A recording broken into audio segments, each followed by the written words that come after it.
power conferred by Section 3 of Armed Force Special Powers Act 1958 was issued by notification number HMA 19015/9/2019 Pol A-102 dated 28 February 2022 for a further period of 6 months with effect from 28 February 2022. In view of the improved security scenario and law and order in the state, Government of India has decided to withdraw the operation of the Act from 23 districts and 1 subdivision of the state: Dhemaji, Lakhimpur, Majuli, Bishwanath, Sonitpur, Nagaon, Hojai, Morigaon, Kamrup Metro, Dorong, Kamrup, Nalbari, Borpeta, Gwalpara, Bongaigaon, Dhuburi, South Salmara, Kokrajhar, Sirang, Baska, Odalguri, Karimganj, Hailakandi, and 1 subdivision, that is headquarters subdivision of Kasar district, except Lakhimpur subdivision, with effect from 1/4/2022. The Government of India has further decided that APSA will be in operation only in 9 districts and 1 subdivision, that is Tinsukia, Dibrugarh, Saraideo, Sibsagar, Jorhat, Golaghat, Karbi Alang, West Karbi Alang, Dima Hasao, and Lakhimpur subdivision of Kasar district with effect from 1/4/2022. So far as geographical area is concerned, out of 78,438 square kilometer, declaration of disturbed area under Section 3 of APSA will remain in force only in 31,724 square kilometer, covering 9 districts and 1 subdivision of Assam. In the remaining 46,713 square kilometer of geographical area, covering 23 districts and 1 subdivision of Assam, ASPA has been withdrawn in the midnight of yesterday. The Government of India, under the visionary leadership of Honorable Prime Minister Shri Narendra Modi, has taken this important step to reduce disturbed area under APSA in state after decades. Continuous effort of Government of India, led by Shri Narendra Modi and under the supervision of Shri Amit Shah, Union Home Minister, we have witnessed improved security situation in the Northeast in general, Assam in particular. The Government of India, under visionary leadership of Honorable Prime Minister Shri Narendra Modi, has made many efforts for the peace, process, development, prosperity and promotion of cultural heritage of Northeast since he became the Prime Minister in 2014, which we all have seen. During the last 3 years, Government of India, under the visionary leadership of Prime Minister and under the direct supervision of Union Home Minister, has signed several peace agreements for ending extremism and lasting peace in the states of Northeast. Historic Bodo Accord was signed on 27 January 2020 to resolve 50 years old Bodo militancy issue while maintaining the geographical integrity of Assam. The Karbi Agreement was signed on 4th September 2021 to resolve the long-standing militancy in the Hill district of Karbi Alang. Government of India, under the visionary leadership of Prime Minister, has taken several steps, including a narcotics-free, flood-free and infiltration-free Northeast. Prime Minister Narendra Modi calls Northeast as Astra Lakshmi, and Honorable Prime Minister is committed to ensure under APSA in Assam, Nagaland and Manipur is another milestone in the fulfillment of Prime Minister Narendra Modi's vision of a peaceful and prosperous Northeast and a result of able guidance of Union Home Minister Shri Amit Shah.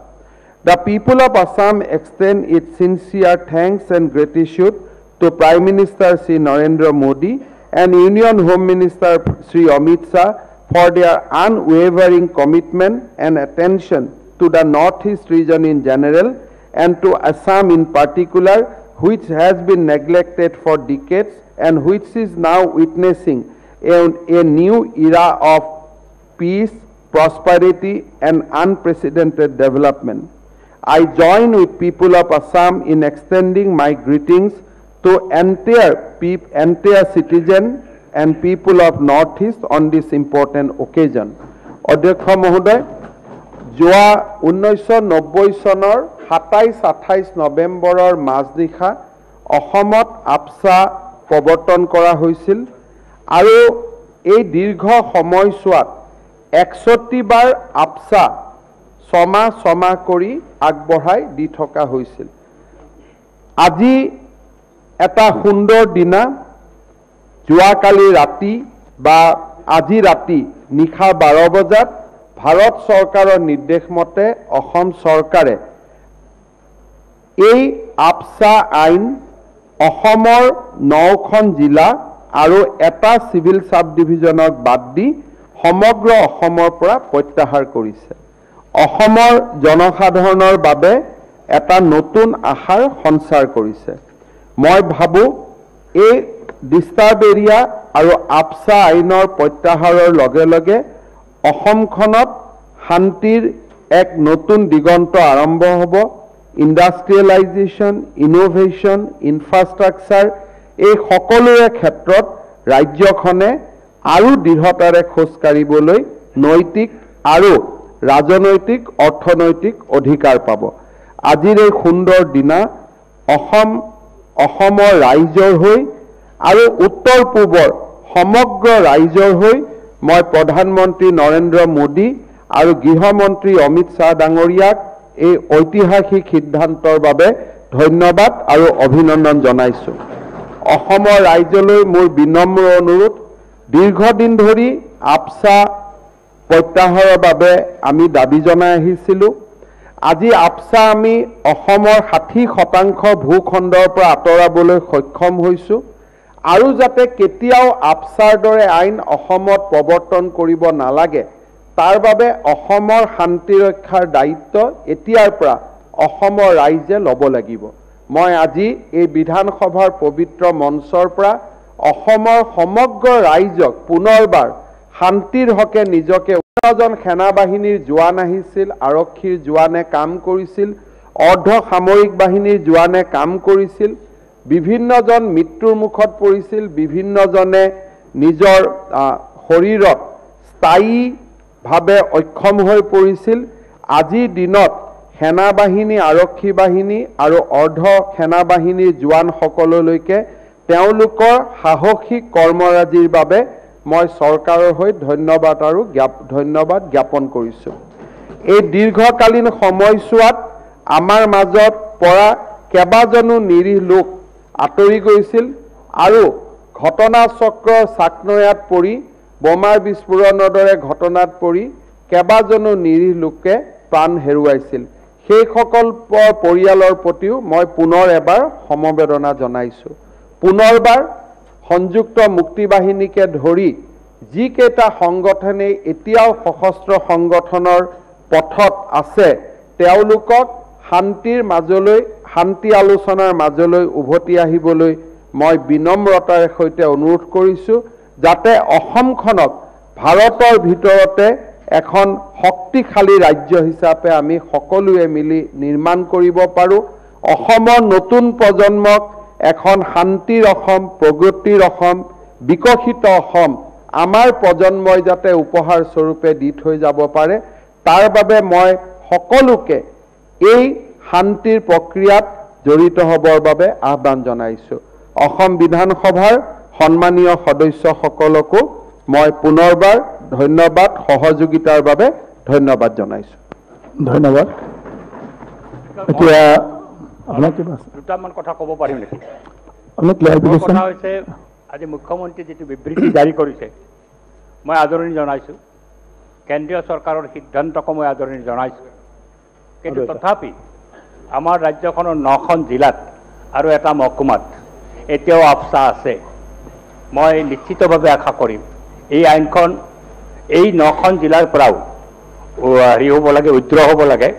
কাৰণ মুখ্যমন্ত্ৰী নিজে কৈছে যে এই আফছা আইনৰ অধীনত আমাৰ ৰাজ্যখনৰ বহু নিৰপৰাধী লোক ভিক্টিমাইজ হৈছে তাৰ কাৰণে তেওঁ দুঃখ প্ৰকাশ কৰিছে মই খুবেই ভাল পাইছোঁ এই দুঃখ প্ৰকাশ কৰাত নিশ্চয় আমি দুঃখ প্ৰকাশ কৰিব লাগিব এনেকুৱা এখন কলা আইন যিখন আইন আমাৰ ৰাজ্য উদ্ৰ কৰাৰ কাৰণে মই এই বিধানসভাৰ মজিয়াৰ পৰাই মুখ্যমন্ত্ৰীক অনুৰোধ কৰিম এটা পদক্ষেপ গ্ৰহণ কৰক আজি শিৱসাগৰ ডিব্ৰুগড় চৰাইদেউ তিনিচুকীয়া এনেকুৱা জিলাবিলাকত যদি আফছা থাকে আমাৰ অসমৰ এটা পাৰ্টত নিশ্চিতভাৱে অসমৰ জনসাধাৰণৰ অধিকাৰ তেওঁলোকৰ নিৰাপত্তাত বিভিন্ন ধৰণৰ ভাবুকি আহে আমাৰ ৰাজ্যখন যেহেতু এতিয়া শান্তিত প্ৰতিষ্ঠাপিত হৈছে বুলি আমাৰ মুখ্যমন্ত্ৰীও দাবী কৰিছে চৰকাৰেও দাবী কৰিছে আমিও অনুভৱ কৰিছোঁ এনেকুৱা এখন কলা আইন যাতে এই 9খন জিলাতো নাথাকে এইটোৰ কাৰণে যেন এটা উদ্যোগ মুখ্যমন্ত্ৰী গ্ৰহণ কৰে এই অনুৰোধ মই কৰিছোঁ ধন্যবাদ মুখ্যমন্ত্ৰী মহোদয় মাননীয় অধ্যক্ষ মহোদয়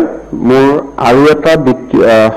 আৰু এটা সৰু ষ্টেটমেণ্ট এটা আছে সন্মানীয় সদনক মই অতি গৌৰৱেৰে সৈতে জনাব খুজিছোঁ যে যোৱাকালি ৰাতি নিশা 12 বজাত আমি বিত্তীয় বৰ্ষ 21 আৰু 22 আমি সামৰণি পেলাইছোঁ সাধাৰণতে বিত্তীয় বৰ্ষ সামৰণি পেলাই নতুন বিত্তীয় বৰ্ষত ভৰি দিয়াটো এটা নিত্য নৈমিত্তিক ঘটনা কিন্তু এইবাৰৰ বিত্তীয় বৰ্ষ অসমৰ ইতিহাসৰ বাবে এটা নতুন মাইলষ্টন কঢ়িয়াই আনিছে সেইটো হ'ল যে প্ৰথমবাৰৰ বাবে ৰাজ্য চৰকাৰে খৰচৰ ক্ষেত্ৰত 1 লাখ কোটি টকা ব্যয় কৰিবলৈ সক্ষম হৈছে আজি 2016 চনত আমাৰ যেতিয়া চৰকাৰ আমি আৰম্ভ কৰিছিলোঁ আমাৰ বাৰ্ষিক ব্যয় আছিল 42,000 কোটি টকা আৰু আজি অসমে বৃহৎ ৰাজ্যসমূহৰ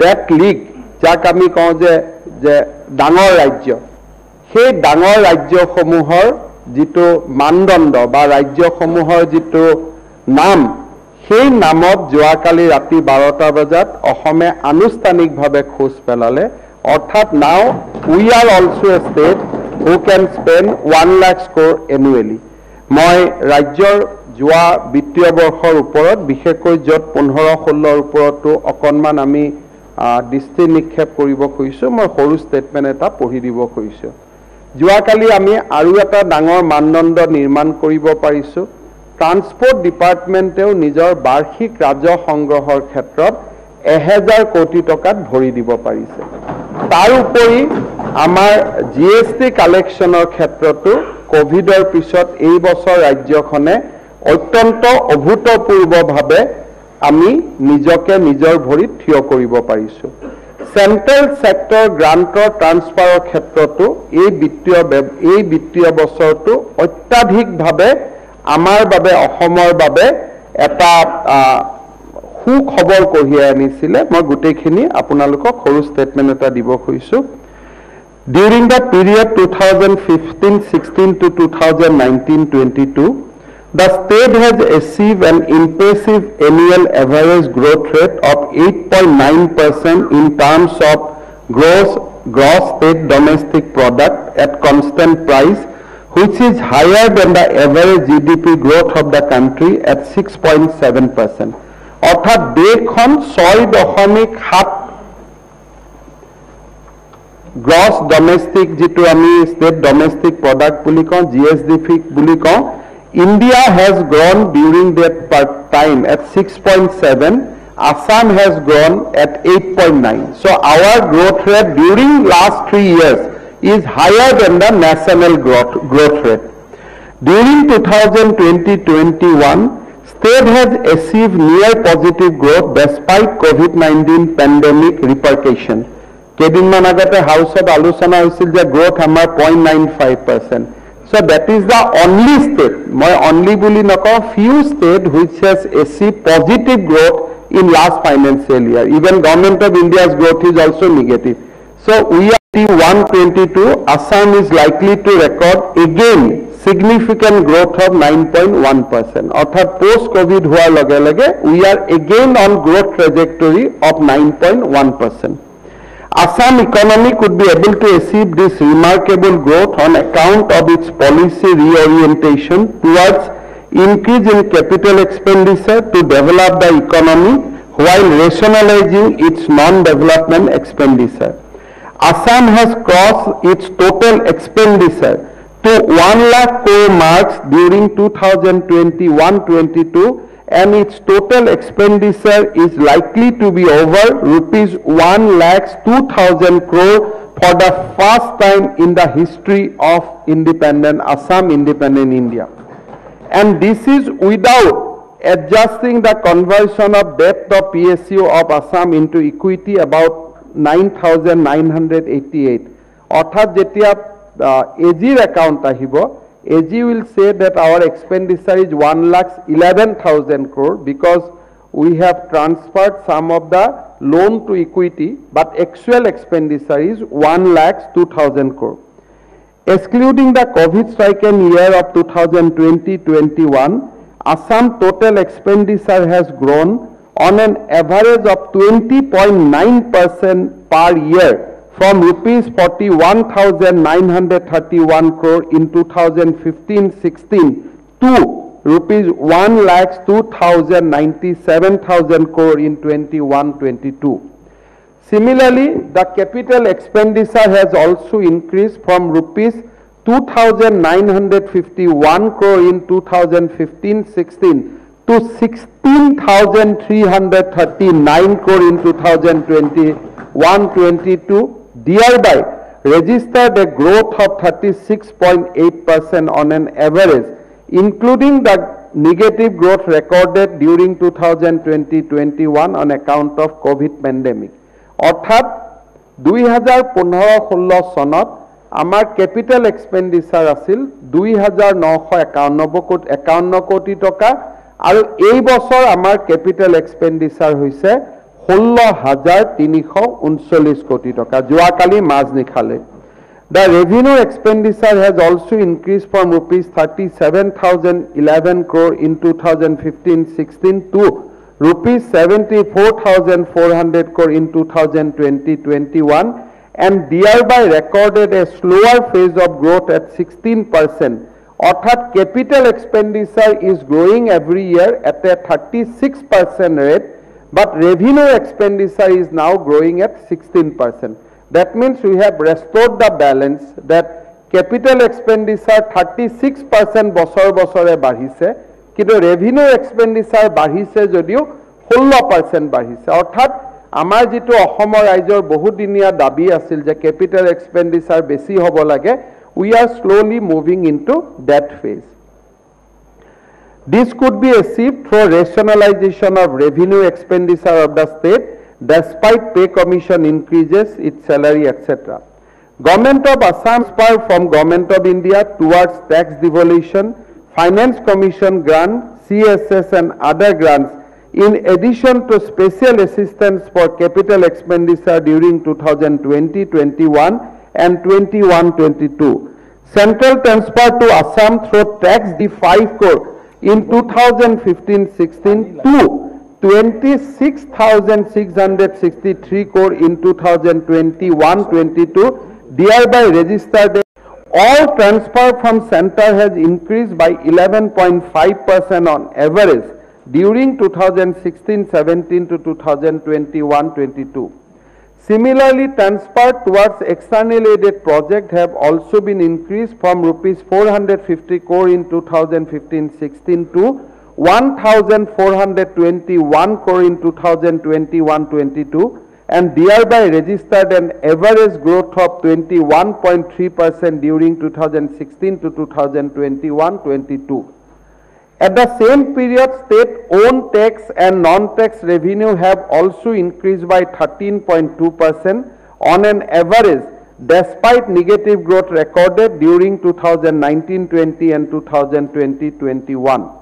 As the state-owned revenue collection constitute about 33% of total revenue on an average during 2015-16 to 2021, and the remaining portion of major revenue comes from GOI, which are not sufficient to meet the state development expenditure. However, Assam has in 2021 has not utilized its full borrowing limits also. Reserve Bank এবাৰ আমাক জিমান ঋণ লবৰ কাৰণে আমাক অধিকাৰ দিছিল, for the first time we have not utilized full capacity and we have borrowed below the limit of Reserve Bank. At the same time, Assam has also been maintaining its debt to GSDP ratio well within FRBM target. Similarly, the interest payment to revenue receipt of the state has also well below 10% marks prescribed by the Finance Commission. Overall, as a developing state in the Northeast region, Assam has adopted constructive and conductive measures to boost the revenue of the state. At the same time, expenditure control mechanism has also been adopted whenever possible, without affecting the growth process of the state and also the lower strata of the society. As major share of revenue come from Government of India in form of central transfer and grants, reduction of this share would affect the fiscal position of the state severely. As the state share in tax devolution formula has declined from 3.62% to 13 Finance Commission, now the increased revenue received has actually brought a new era of hope for the state of Assam. এবাৰ আপোনালোকক মই জনাবলৈ পাই ভাল পাইছো যে 12টা ইনষ্টলমেণ্টত ৰাজ্য চৰকাৰে ষ্টেটক টকা দিয়ে। এইবাৰ কেন্দ্ৰীয় বিত্তমন্ত্ৰী নিৰ্মলা সীতাৰামন ডাঙৰীয়াই আমাক 4টা এডিশনাল ডোজ অফ ডিভলিউশন দিছে। 4টা আমাক ট্যাক্স 4 মাহৰ ট্যাক্স শেয়াৰ আমাক বেছিকৈ দিছে, অৰ্থাৎ 16 মাহৰ দিছে ইন 12 মাহ। 12 মাহত 16 মাহৰ প্ৰাপ্যখিনি আমাক দিছে। Overall, this year from the point of financial management was a very impressive year. 1 lakh কোটি টকাৰ সুৱক মোৰ বহু দিনৰ আশা আছিলে। অসমৰ মুখ্যমন্ত্ৰী হিচাপে মই আজি এইখন পবিত্ৰ সদনত অত্যন্ত